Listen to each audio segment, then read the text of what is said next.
week that is. Today's high temperature, 50 degrees. We'll spend the majority of the day in the 40s. We'll drop down into the 30s overnight, only to bounce back to a high of 52 degrees tomorrow. As the day comes to a close, the rain chances go up. That carries us over into what will be a very chilly and damp Friday. That trend continues right on into Saturday, going into Sunday. It looks like the front will finally move out. By the time we get to Monday, I think there's more sunshine finally returning to the forecast. But ladies, it looks like today is your day. If you have anything outside that you want to do without rain, you got to make the most out of it. Got to get it done today. All right, Jonathan, thank you so much. And thanks for joining us for Good Day Atlanta. Sherry is coming up next. You can stay connected to Fox 5 around the clock. We're live streaming throughout the day on our website, fox5atlanta.com, on Fox Local for your smartphone streaming devices, and on the Fox 5 Radio 1 network at 107.9 HD2 FM. And you can find us on social media, Facebook, Instagram, X, and YouTube.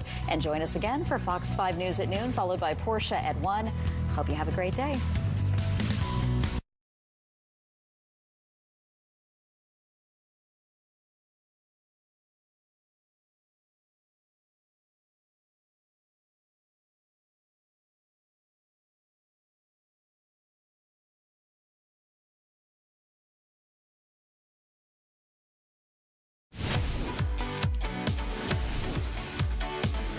Good Wednesday morning, everyone, and welcome to Fox 5 on Fox Local. I'm Alex Whitler. Thank you so much for being here. We appreciate your time.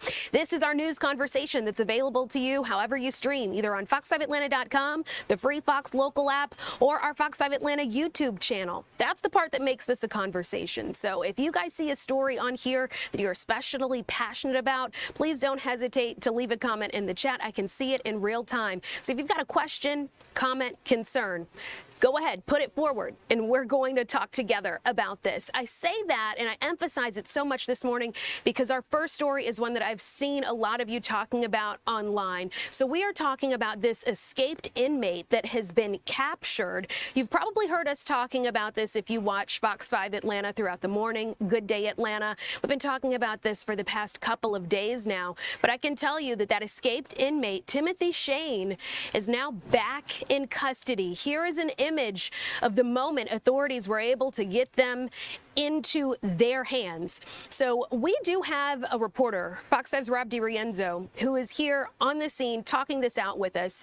And I want to remind you that, again, if you have a question, a comment, or a concern, leave it on our Fox 5 Atlanta YouTube channel. Leave it in a comment on our TikTok, because we're watching right now. Rob has joined us, and hopefully, Rob, you'll be able to become a part of this conversation as well. If someone says something, I'll relay it on to you. Deal? All right, sounds good, Alex. Hey, good morning to you. It's been a very busy morning here at Rockdale County Sheriff's Headquarters. As you mentioned, we have that suspect who has been rearrested, 52-year-old Timothy Shane, and we also have some remarkable doorbell video of him apparently going door to door early this morning. I want to show you what he looked like. You showed viewers a moment ago.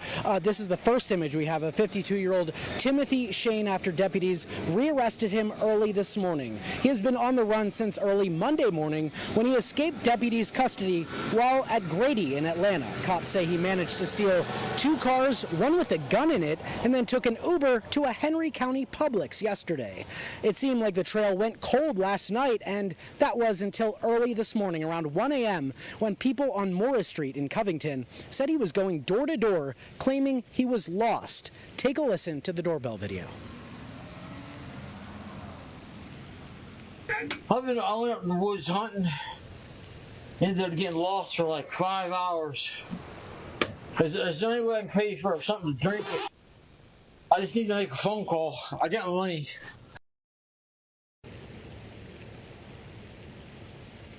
Really remarkable stuff there, Alex. And Covington police just gave us a really big update a couple moments ago, kind of outlining how that search went. They say they were first tipped off around 6 p.m. last night that he may be in the area, or somebody matching the description was in that Covington neighborhood. They say they sweep the area, weren't able to find anything, and that was until 1 a.m. when they got more somebody matching the suspect's description was going door to door, knocking and saying that, as you heard in that video, that he was out hunting. So police say they ended up finding him in an abandoned house in that area, and they say he went into custody without further incident. Now, at this point, back out here live outside of the sheriff's headquarters, we are waiting for an update. That update we're expecting right around noon.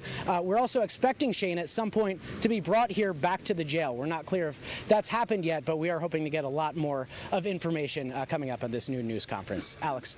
There sure has been a lot of information leading up to this point. Just the little details, Rob, of how he made a pit stop at a Publix and then managed to call an Uber as his getaway car. I mean, that's one of my biggest questions. Where did he get the phone? Was that already contraband that he had inside of the property before he escaped? Did he manage to get it at Grady Memorial Hospital? Any word on that at this point? Well, that's a really good question, and those are details we're hoping to find out throughout the day, try to piece together exactly how he made this escape. It almost sounds like a Hollywood movie, the way he stole 2 cars. One of them apparently had a gun in it. It's not clear, maybe he found a phone in one of those cars, but then somehow got that Uber to that Publix in Newnan County. It's a really bizarre set of circumstances, and exactly how he was able to facilitate that, especially on the run, seemingly with just the clothes on his back. Those are the big questions we're hoping to get answered today. Rob, I've kept my head on a swivel. I've got us live here on TikTok. I'm monitoring the comments. I'm also looking at the comments on our Fox 5 Atlanta YouTube channel, and I want to tell you, people are responding. I see Dark says, what were his charges? I'm going to jump in really quickly and just acknowledge that part of it is criminal trespass and theft by taking. What else have you learned, Rob? Well, yeah, we also did some digging into Shane's background. We found a little less than or a little more than a week ago over in Conyers, he had just been arrested for a high-speed chase there. He was charged with felony fleeing as well as possession of methamphetamine, as well as some gun charges in connection with that. That was in late November, so we're talking about a week or two ago, on top of those other charges. And we're also hearing from Newnan County Sheriff's deputies that he also had kidnapping warrants with their agency. So seems to have quite the background. But again, he is now back in custody. Wow. We've still got plenty of time to talk about this, Rob. So another thing that really stood out to me in this search was the fact that we have Ring doorbell camera video showing him knocking on people's doors. We know that we often tell people if they see something to say something, but it sounds like that made it really easy to do so. Yeah, and it was really remarkable. Early this morning, we know our Fox 5 assignment desk was just lighting up with emails, phone calls, tips, saying, hey, I believe that this fugitive may be outside of my door. And then we got those remarkable doorbell images in. We got several more that were still kind of pouring across. And it's really remarkable to see just in 2025 the amount of clarity and the amount of detail of what seems to be this escaped inmate, or fugitive rather, just going door to door and just trying to ask for help in the middle of the night. It's a really bizarre circumstance, but that doorbell video really paints a picture of what exactly happened. Yeah, it does. That would be such a scary sight to see. One more comment that I'm seeing. This one's coming from our YouTube channel. It's coming from Chocolate Virgo T, who says, well, he did steal 2 cars, so duh, he clearly got the phone from one of the cars. We can't make that assumption just yet. We know that people could have gotten these phones from someone he saw at the grocery store. He could have gotten that phone from inside of the jail itself. He could have gotten it from somebody at the hospital. So we don't want to assume in these situations. Now, Rob, was there anything else about this that you wanted to throw out there that I didn't get to flesh out with you? Yeah, Alex, what remains to be seen at this point is if he was getting any help. It seems like if he didn't find that phone in the car, he'd have to find it somewhere. But at this point, it's not clear if he had any help in this escape, this 3-day escape from custody at this point. So we're really trying to work on piecing all of that, that pieces of information together. And we also do know that the Uber driver that drove him to that Publix was also being questioned, but apparently, according to detectives, he didn't have too much help on there. So I'm sure detectives and sheriff's deputies here in Rockdale County are really trying to piece together if he got any help and ultimately identifying the people who may have given him help on the outside. Appreciated. And just to reiterate for Brad, who's asking on our Fox 5 Atlanta TikTok account if he had any help, Rob just said, as of right now, it's not clear whether or not he did. Again, Rob, we appreciate your reporting. We'll see you a bit later on in the day. All right. Sounds see you, good. Rob. Thanks, Alex. Of course. All right. I'd consider that a successful news conversation. That's why I'm always telling you guys, please leave your comments, not just on YouTube, but also on our TikTok, because we know you have questions, especially on high-profile stories like that one. We like to acknowledge them and try to get some answers in real time. So thanks for participating. That said, we do have quite a bit of other news to talk about. Sometimes the news is the weather. Happy to say today it is not that. It seems like, Jonathan, it is cooperating for us at this point. Would you say so? In the short term, not for long, because if you want to do something outside, if you don't capitalize on today, tomorrow is just not it, and then Friday is certainly not it, and the weekend is not looking much better. We're kind of in the dog days of not summer, but the dog days of winter. After all, meteorological winter started at the beginning of the week, Monday, December 1, and we have had something to talk about each and every day. Yeah, we have. Today it's kind of a lull as high pressure slides by. It's not really sticking around. It's just on the move. It's passing through. Another front is going to rear up, joining in with the area of low pressure coming from the Gulf, and I'll talk about that in just a moment, why I'm talking about where it originates. But it's going to make another pass through the area.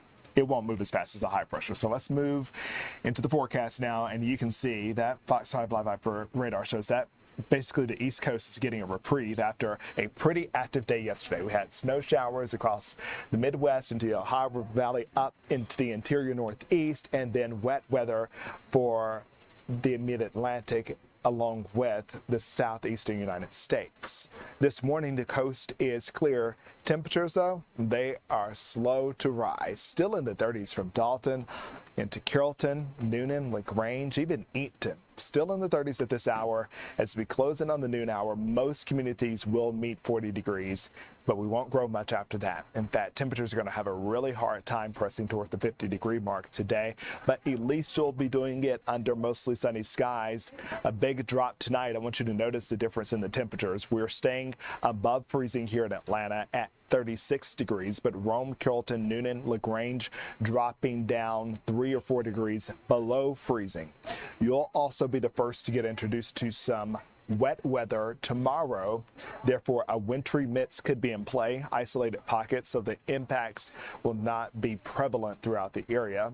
If there are any impacts, they will be minor at best, just seeing something of a sleet or frozen or freezing rain variety sliding across the area. But big time rain chances in the forecast by Thursday midday. This time tomorrow, you can see that shield of moisture rising in from the Gulf, creating heavy rain from Louisiana through the deep south, Mississippi, Alabama joining in, and then the northern portion of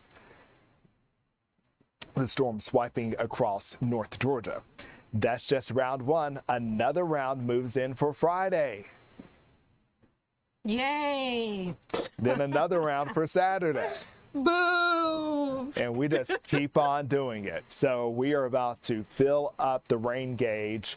Let's go back here so you can just see how much Mother Nature wants to be bountiful in its giving of rain. By Sunday midday, most communities will have earned somewhere near 3/4 of an inch of rainfall, higher amounts to the south across middle Georgia into Lake Country, likely more than an inch here in Atlanta, close to an inch, maybe a little less. It seems like you all will get a break across far North Georgia because that's where the fair amount of the rain has been placed over the past couple months. So yesterday we added almost an inch to the rain gauge over the past 2 days, December that is, December 1st and 2nd, more than an inch, which dug us out a deficit of 6 inches, and now we're somewhere around 5 1/4. If you plan on tailgating for the SEC championship before the 4 o'clock hour near Mercedes-Benz on Saturday, I want to officially announce that you should plan and prepare for wet weather. Okay. I think Sunday we're going to try to save, but I can't make any promises at this time. I will say parenthetically, I was talking to you just a moment ago, Alex, saying that systems keep on rolling in from the Gulf. That means that they are bountiful in moisture. They are big time rainmakers. And basically they're hopping a train on that cold front and just going whoop, whoop, whoop, whoop, whoop, and it's dumping on us. Yeah. If the atmosphere were to continue this trend and trajectory, what you would find if temperatures would fall below freezing, that is the perfect winter storm for us here in the southeast, specifically North Georgia. That moisture, a lot of moisture to work with, rolling across the southeast, moving up into a very cold environment where temperatures are at or below freezing, creates hefty snowfall amounts. Don't say that. Don't say that. That gets the people fired up. Yeah, that said, once again, that's not the case because look at the temperatures there. As chilly as it is and below average, that is, temperatures are staying above the freezing mark. But if we get a dip down and storms continue to take that track rolling across Mississippi, Alabama, and into North Georgia, that could definitely mean that we are in play for an active winter. And looking at long-term forecasts, we have been able to set our sights out of the 3 months of meteorological winter, December, January, and February, that December is likely the worst weather-wise, whether that's a lot of rain, whether that's winter weather, or a fluctuation in temperatures, some peaks, but also a lot of lows. So things are trending in a more stable direction as we cross over into 2026. Obviously, we're going to take it one day at a time around here, but I think we may be enduring the worst of winter early on this year. Okay, that's interesting to note, as I see someone who's commenting on our TikTok saying they want snow in Atlanta. So if you could just take off your scientific hat. I know that you are a respectable meteorologist, Jonathan, but if you could just give us like your gut feeling as to if we will see any flurries for the remainder of 2025. How do I divorce the two? Meteorology is me and I'm it. Yeah, that's a good point too. I will say this, Alex. I have to look at the trend that is. And there's an old phrase that a friend of mine who's a meteorologist in the Carolinas, and he says the trend is your friend. And all we need is the jet stream just to say, okay, we're going to give y'all some cold air. And we just have to have a plunge. And there are pieces of the polar vortex that keep on breaking apart and floating to the south. Yeah. And so if that is the atmosphere before the moisture arrives, there is nothing that can come of that except for winter weather. And so it's a matter of timing of the atmosphere, the temperature dropping. But if this train continues to make a track through this area, giving us a lot of rainfall, but temperatures fall below freezing, that's snowfall. So I see right now the signs are there. Obviously, what will probably happen, considering just Georgia, Atlanta does not have a lot of luck. This is not a lucky place. So never move here thinking like Atlanta's going to change your life and you're going to really kind of hit it. It's not it. Okay. There are millions who can prove it. All of our sports teams continue to prove it every year. I'm going to have to stop you there. The weather continues to do it every year. So that said, I just don't really see it. It will likely be a trade-off. The track of the storms will likely change and temperatures will probably drop significantly below freezing after that. So there will probably be a switch up in the atmosphere, but once again, if they line up, you're in line for some winter weather. Yeah, and I'm rebuking that. Jonathan, thank you. We appreciate it. Hopefully you guys will stick around because we've got some inspiring stories for you, ones that really showcase women's tenacity and perseverance. We're going to tell you how one local group is fighting back against homelessness, specifically for women experiencing it. And we're also going to tell you how a woman turned her major health setback into an entirely new career. Stick around.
everyone. Welcome back to Fox 5 on Fox Local. I'm Alex Whitler. Thank you so much for being here and streaming however you choose to do so. And we're on in a variety of ways, not just on fox5atlanta.com. Hello to you guys, but we're also on the Fox 5 Atlanta YouTube channel. That's where I'd love to help keep this news conversation going. We're also live on TikTok. I'm seeing all of your comments and questions in real time. So if you have one, please don't be shy. We are keeping this talk going. That said, there is a local nonprofit that I want to tell you guys about. It's working to end homelessness right here in Georgia. So what makes it so unique is its new expansion that's completely focused on women. So we've got photojournalist Chris Rosenthal, who is checking it out for us.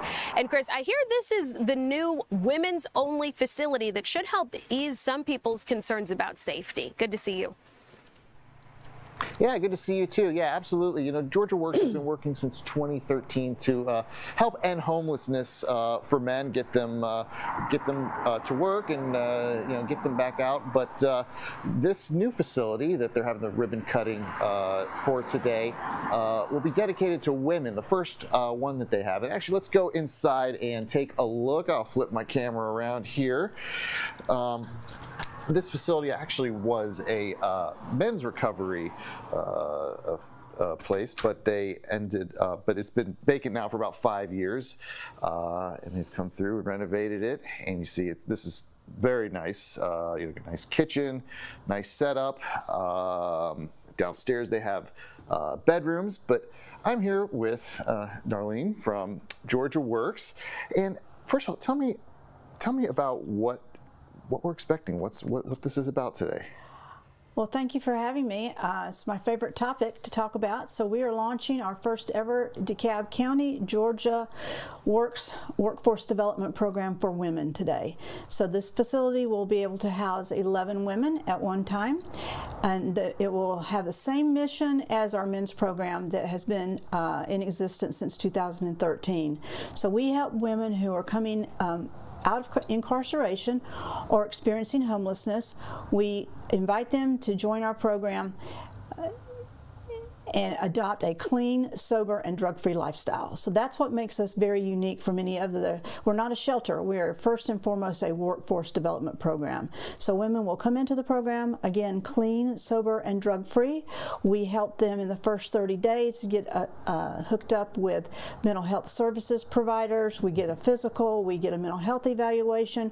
We're equipping them with all the tools that they need to get the second chance at entering the workforce as a tax-paying member, self-sufficient member of society once more.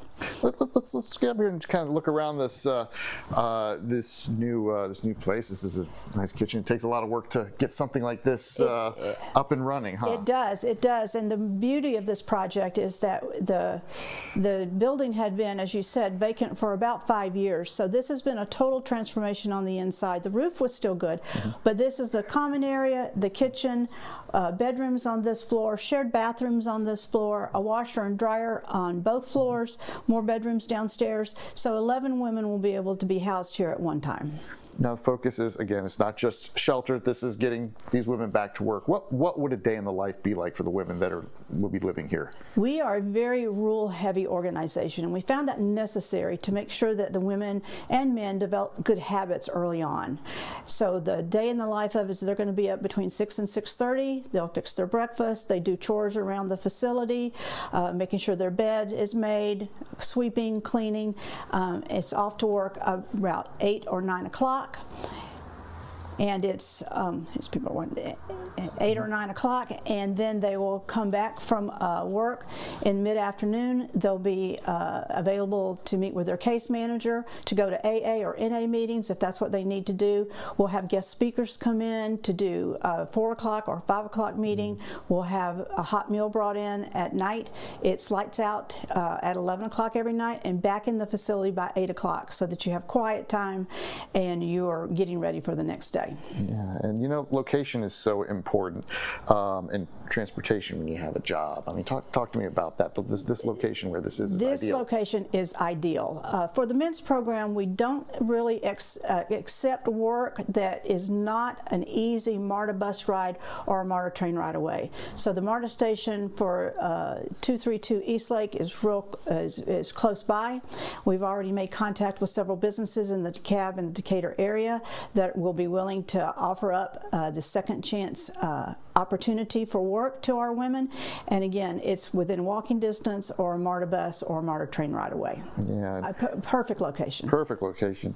And, and tell me, you have some other things coming up that are exciting as well. We do. When I first took over as CEO of Georgia Works, there were two directives. One was to figure out a way to move from our men's program from the Gateway Center to our own facility. So we have rehabbed and purchased 250 Auburn Avenue. We hope to open that at the first of the year. And the second directive that was near and dear to my heart was to launch a women's program. And we're doing that today. Wonderful. And that happens at 3 o'clock, and DeKalb CEO Lorraine Cochran-Johnson will be here. Mayor Decatur will be here as well. So, and we'll be here to cover it. So, Chris. Wonderful. We can't wait. And women will be, and hopefully you'll come back when the first women move in towards the end of the year. Wonderful. Thank you. Yeah, that really is a beautiful facility there, Chris. I want to point out that we've had one of our banners on the screen here telling people how they can learn more by going to georgiaworks.net. I mention that because I see someone is leaving a comment on our Fox 5 Atlanta YouTube channel who says, are there ways that the public can support clothing, donations, or anything? So if you could just reiterate, Chris, is it that they're asking for donations? Is it that they're asking for clothes, things of that nature? Yeah, I'll ask Darlene that actually. So we have some people asking, are there ways to help? Are there for people that are watching, want to know, can they help? Can they donate money? Is there any? What can people do? Donations are welcome and accepted. So georgiaworks.net is our website, and if you want to be specific and make that donation for the women's program, you can just designate it as so.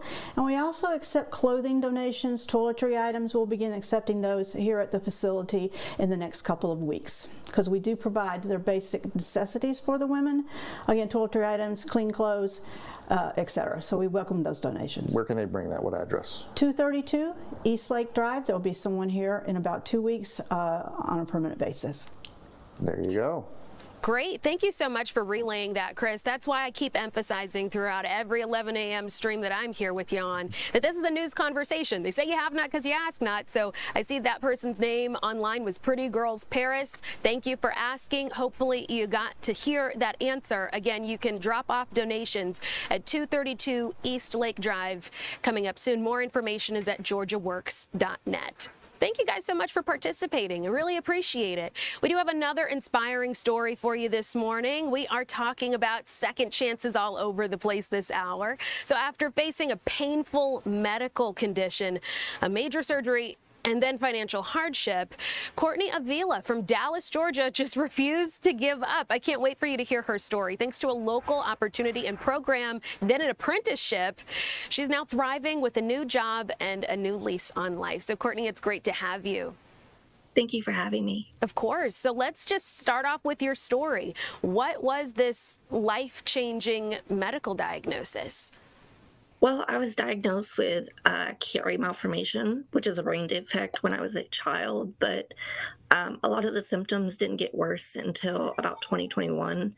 And I was in and out of a wheelchair and I was struggling, but I was finally able to have my surgery to fix it in 2023, which unfortunately during my recovery, I was scheduled to take my CPC exam to become a medical coder, and I failed by just a few points. And at that point, I had borrowed money from my dad to pay for that exam, and I was struggling on what to do next because I needed more material, and that's what led me to the Goodwill program. They were able to pay for my coding lessons and all of my material that I needed so that I could prepare myself after recovery to become a medical coder. This is so impressive. I want to circle back and talk more about how you got over that medical hurdle in a moment. But first, I want to talk more about that program that you just mentioned, in case anyone is just kind of passively scrolling online and happened to hear that part, that someone, Goodwill, funded your education to learn more about coding. How do you apply for such a thing? What are the requirements?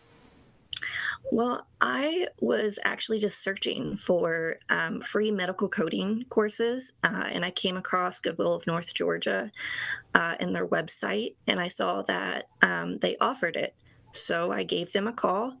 They let me come in for an information session, and they helped me apply to that program, and it also entailed me coming in once a week for just kind of like workforce development, like training, so interview process and how to be presentable. So they not only give you that educational material so that you can, pass the certification exam to be a medical coder, but they also help you with skills that you would need for interviews and just in general in the workplace. Wow. That seems so life-changing. As promised, I want to circle back and talk about you. A lot of people might not be familiar with what you struggled with, this Chiari malformation. What is that? How do you develop it? It's just something that people are born with. A lot of people don't know that they have it until they get like imaging. Unfortunately, part of my brain was hanging out of the bottom part of my skull. That's the easiest way to explain it. And it was cutting off some of the circulation. So I would face like intense migraines. I had trouble speaking sometimes. I would have seizure-like episodes, which is not typically common with it, but I struggled with it for a long time. I had friends and family, and at my job that I had at that time, I had a lot of support with my medical issues, but it got to the point to where it was a struggle to get out of the house. And it was a struggle on us financially because I was missing work. So it was a huge, huge obstacle for a while. So I was grateful to have my surgery, but then I hit another another obstacle when I failed my exam that my dad had helped me pay for. So I wasn't sure what to do next. I had overcome one hurdle, and then another one was right in my path. So how much money are we talking about here, if you don't mind me asking, just in case there's someone who's thinking, wow, that speaks to me. That's something I've been interested in. The money to pay for the program, or just without Goodwill's help? The money for the test. If I'm understanding correctly, you said that there was a big chunk of money that your dad helped you out with.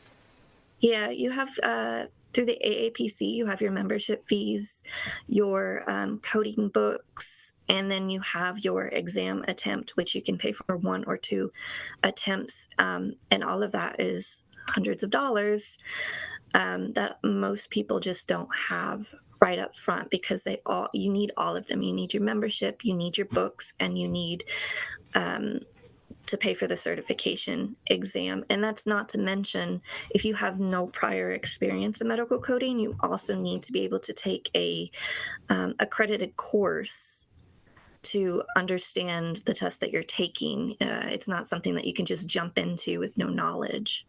A really good heads up. Final question for you. How can people watching today find out if they qualify for the Goodwill Opportunity Accelerator program? I'd love to know if it's specific to this niche or if it can apply to other industries as well.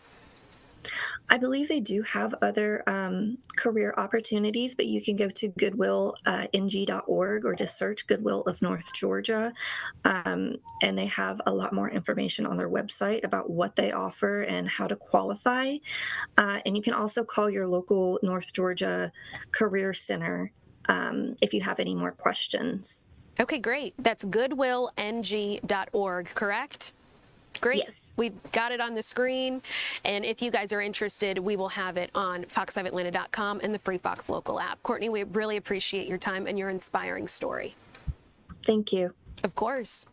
Well, please stick around because we still have quite a bit to talk about. Some good news.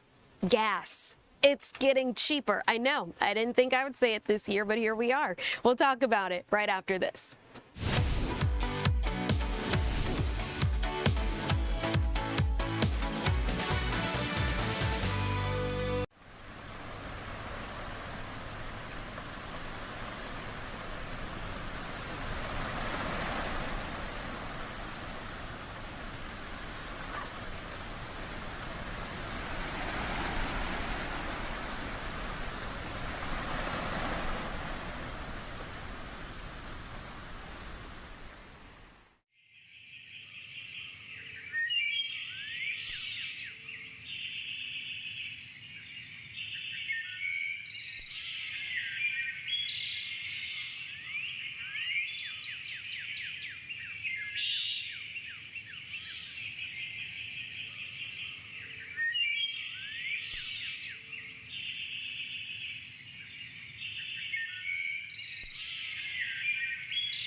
Welcome back, everyone, to Fox 5 on Fox Local. I'm Alex Whitler. Quick housekeeping note, we are live streaming. However you do so, fox5atlanta.com, the Fox 5 Atlanta YouTube page, and we're on TikTok. I know many of you had questions about that escaped inmate. I can tell you really quickly right now, he has been captured. More details are on fox5atlanta.com. But as promised, we are talking about some good news, changes in the downward direction to gas prices. So let's check in now with Fox's Oliviana Calmese, who has more on the numbers. Oliviana, this is welcome news. It is, Alex. If you're like me, you've already done a lot of your Christmas shopping, but you still have more to do. So there's a lot of costs this month other than gifts as well. Just heating your home, there's a lot of things to pay for. In Georgia right now, the average for gas in the state is $2.80. Right here behind me, we've got $2.79. But we are on a downward trend toward cheaper gas. Right now, the national average is under $3. We haven't seen some of these numbers in about 4 years. And we're hearing from experts that it could go down even lower. Moving into 2026, there's still some good news, though prices will go up seasonally. We could see some of the cheapest gasoline prices on a yearly basis since the pandemic. AAA data shows the national average price for regular gas has fallen to about $2.99 a gallon as compared to what it's been, just $3.04. This is dropping in all 50 states, and Gas Buddy also putting the average very close to $3 at around $3.01. And we're seeing the lowest levels we've seen in a while, and that is because, according to that analyst, we are looking at cheaper oil, increased refinery output, and fewer people driving in the cold months. He also says this comes just as Americans brace for some of the priciest parts of the year. It's kind of like what I mentioned with the gifts, but also travel, heat, groceries. Cheaper gas may be helping offset some of those pressures, especially for folks who fill up often. I was like, wow, I haven't seen something that cheap in a while. It's encouraging, and it's a good thing because that's like one less essential that I got to worry about paying for with the food and clothes and shoes. I mean, even 2 or 3 cents a gallon can, over the time of a year, make a difference. So it's definitely nice to have that little extra. Hey, 2 to 3 cents is great, but how about 10 to 15 cents? That analyst said we could see numbers and gas prices a gallon drop that far in the next few weeks, but we could be looking at it going up a bit in February. But we've got some time, Alex. So, Oliviana, I'm just going to point out to you that I've got a very rugged car, okay? Jessie, as I've named her, is very thirsty. I mean, like $60 would barely hit it sometimes. So I'm very encouraged by this news. About how much does it typically cost you to fill up?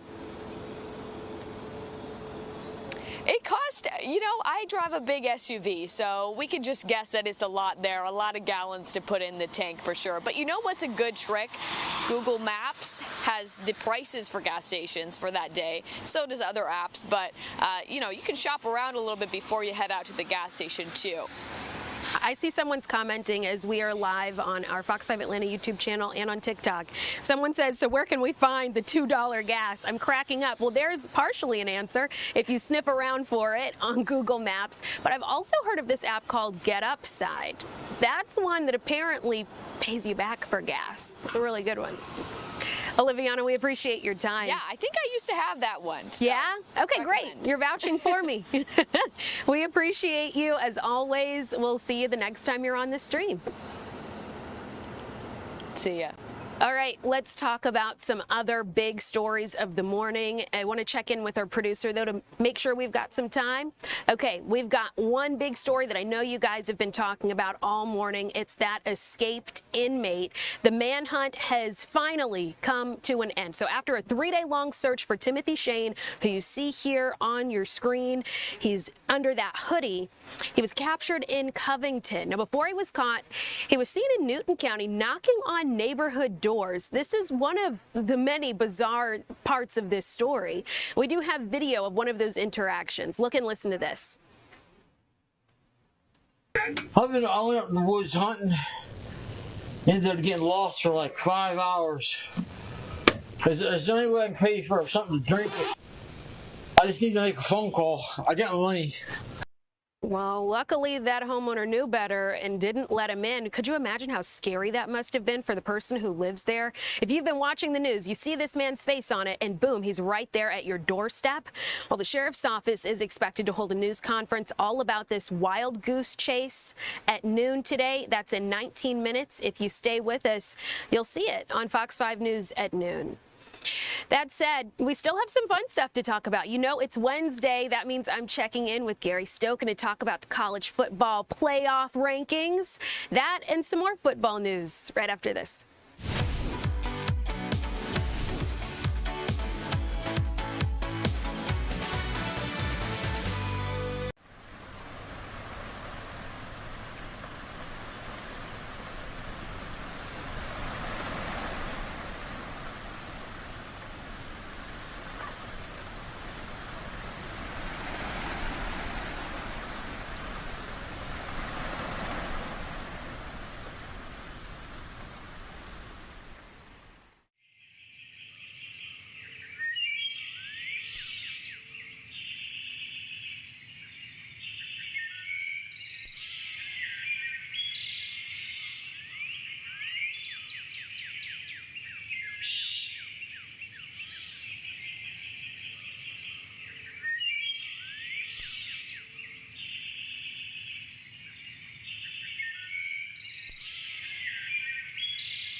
Welcome back, everyone. December is full of traditions, and one that has become one is the Georgia Bulldogs playing for the SEC Championship. It's a good time of year, right? Well, Saturday, Kirby Smart's crew will do it again for the 5th straight year. That's impressive. So DJ Shockley sat down with UGA's QB1 to get an idea of how things are going. The team you're playing this week in Alabama, the last time you played them, had some success on third down. I know that's a big part of the game plan every week, being good on third down. But how do you be better in this game and making sure that's not a factor like it was in the last one? Yeah, I think giving different looks, get them third and long. We had some third and longs that we didn't win. But if you live in the third and 2, 3s on these guys, they're really good. Ty's really good because he can win it with his legs and he can win it with his arm. You get them into third and longs, you affect the quarterback, and hopefully we can win some more. The regular season is done. What are you most proud about when you look at this group and what they've had to overcome, but also the strides they made through the last 12, 13 weeks? The fight back, the backs against the wall in a lot of games, the ability to not point fingers and blame, the mudita, the joy and the success of others, and I've seen a lot of that on tape, and I'm just proud of the growth. All right, you heard it from Coach Kirby Smart himself. He is proud of the growth. That said, we still want to talk about the college football playoff rankings. You know it's Wednesday, and we always have Gary Stokan here, our expert to talk about all things college football. Gary, good to see you. Thank you as always for your time. Well, I hope you had a great Thanksgiving and Merry Christmas to you and everybody. I did. I hope you did too. Blessed. Very blessed. Okay, let's jump right on in. So does UGA need to win Saturday to be playoff ready? Well, the interesting thing about Georgia playing in the SEC championship, they may wind up playing back in Atlanta in the Chick-fil-A Peach Bowl. Obviously, if they win, they stay in the top 4 and will receive a bye.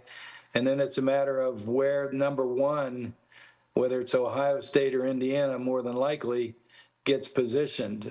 Geographically, they will give number 1 the advantage. And so that could possibly put Ohio State or Indiana as number 1 in the Chick-fil-A Peach Bowl in the semifinal. And then where Georgia winds up, if they win, whether it's 2, 3, or 4, depends on where they would slot them. Okay, so just backtracking this question here. If Georgia were to win Saturday, get the playoff bye, would UGA have been better off not being in the SEC title game? Well, I think if you talk to Kirby Smart and you talk to the players, you always want to play in number 1. And number 2, you always want to win a championship.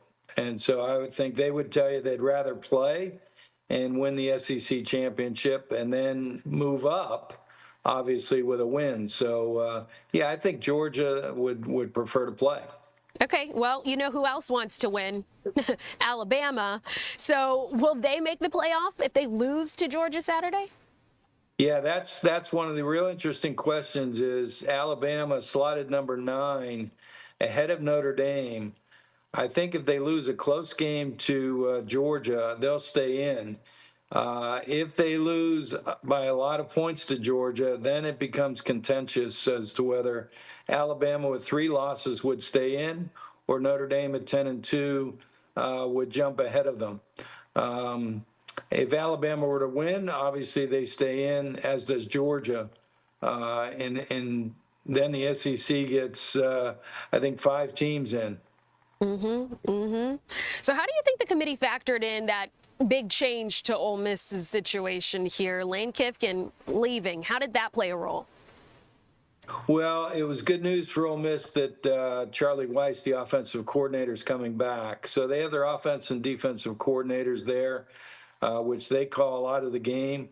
I think a coach is different than, a few years ago when Florida State lost their quarterback.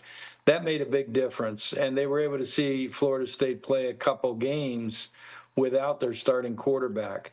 You won't be able to see Ole Miss play without Lane Kiffin because they're done. Their season's done, and so I think Ole Miss is fine. They'll stay in, whether they're number 6 like they are now or move to number 7.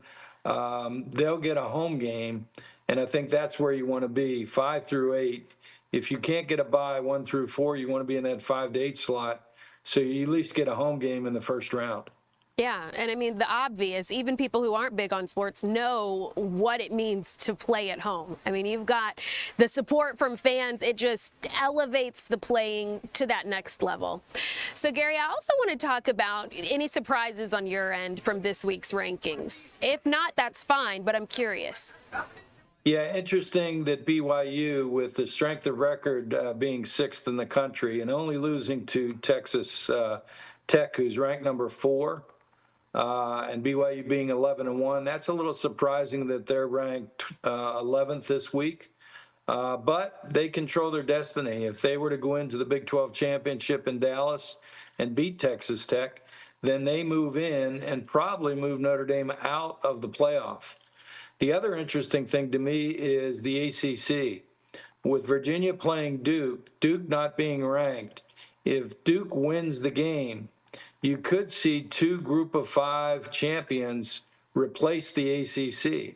Wow. Automatically, one does. It'll either be North Texas or Tulane. The winner of the American will definitely be in. But if James Madison, ranked 25th, were to beat Troy in the Sun Belt Conference Championship game and be 12-1, and Duke beats Virginia, you could see James Madison get in as well and have 2 Group of 5 champions and not have an ACC champion. What? That's just, I'm always mind blown to hear how you can remember all of these if this, then that, if that, then this. It's just so impressive to sit here and listen to you, Gary. Well, that's really my job, appalling. right? That's my job. Yeah. I mean, the job that you say doesn't feel like work. That's right. That's Okay. why it's easy to remember, because it's not work. It's fun. Exactly. Any other surprises that could come out that you want us to just keep in mind here? You know, related again to the ACC, Miami's ranked 12th, and they're the leading team in the ACC ranked-wise, but they're not playing in the championship game. So I think the ACC will probably change its tiebreaker model next year by having the highest-ranked ACC team play in the CFP. So that's something that you could see. Texas is interesting at 9-3. I don't think Texas, Vanderbilt, Utah, have much of a chance, because Oregon, Ole Miss, Texas A&M, Oklahoma, they're all done playing and they're all ranked ahead. So there's not going to be another data point to knock them down. And Ohio State, Indiana, Georgia, Texas Tech are all going to stay in, whether they win or lose their conference championship game. So again, that Alabama situation, if they lose close, I think they stay in.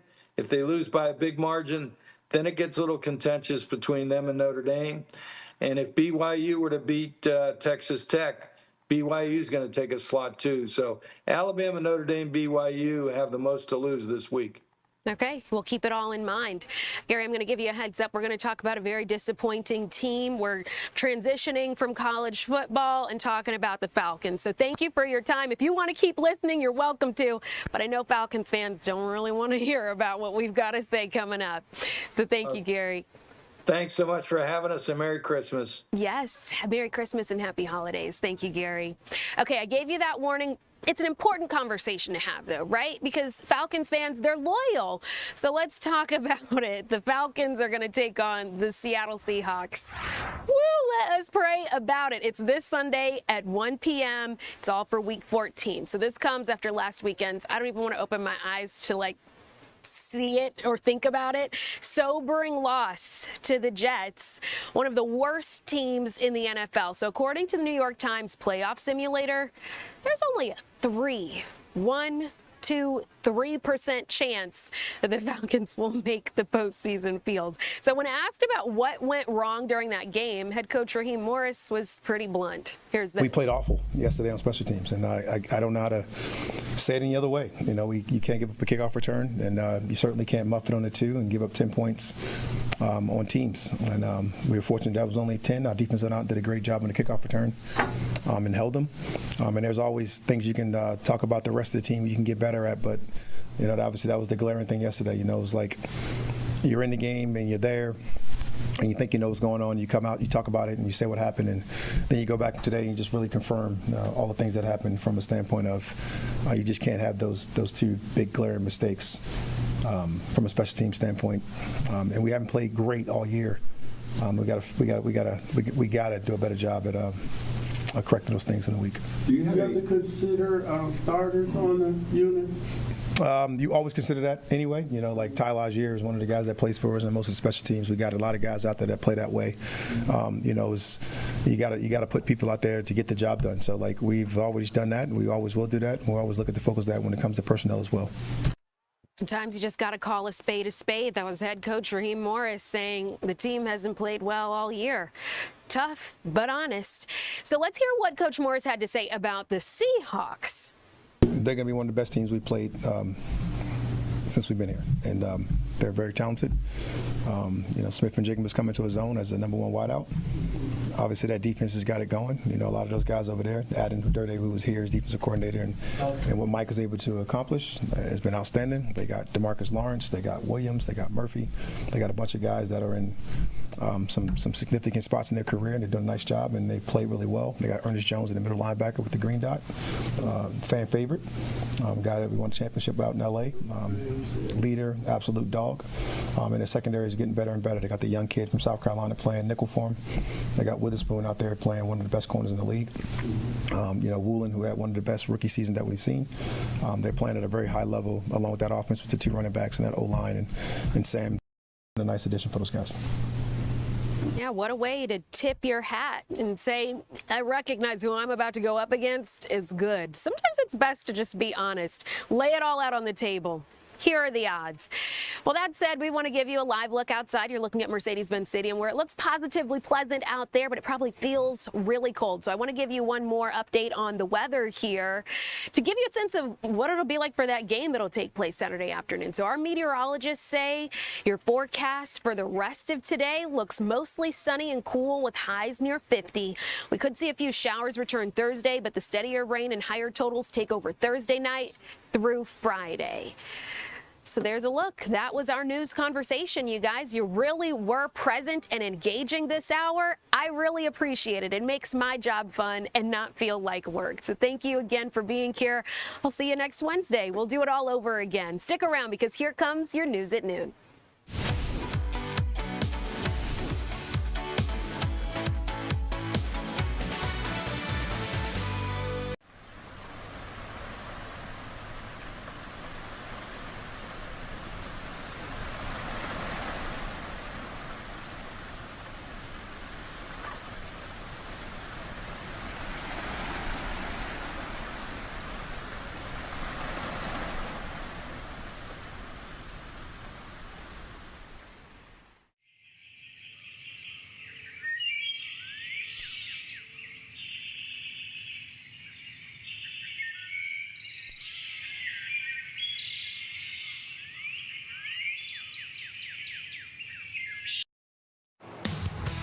Breaking news, we are getting ready to learn more information about the capture of escaped inmate Timothy Shane. It comes after a 3-day manhunt. Rockdale County Sheriff Eric J. Levette is talking about how it happened, that capture. We want to listen in on that. We'll have that for you in a moment. A shootout also at a restaurant overnight that really shook people up. We'll have information on that for you as well. Savor the sunshine. Clouds are back by morning and rain is back by tomorrow night. That is next to my Fox 5 Storm Team forecast. Fox 5 News at Noon starts right now.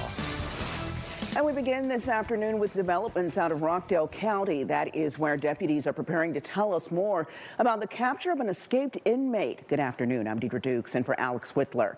A 52-year-old Timothy Shane was arrested early this morning in Newnan County after more than 48 hours on the run. Law enforcement sources say the capture came after they got calls from people reporting that he was knocking on their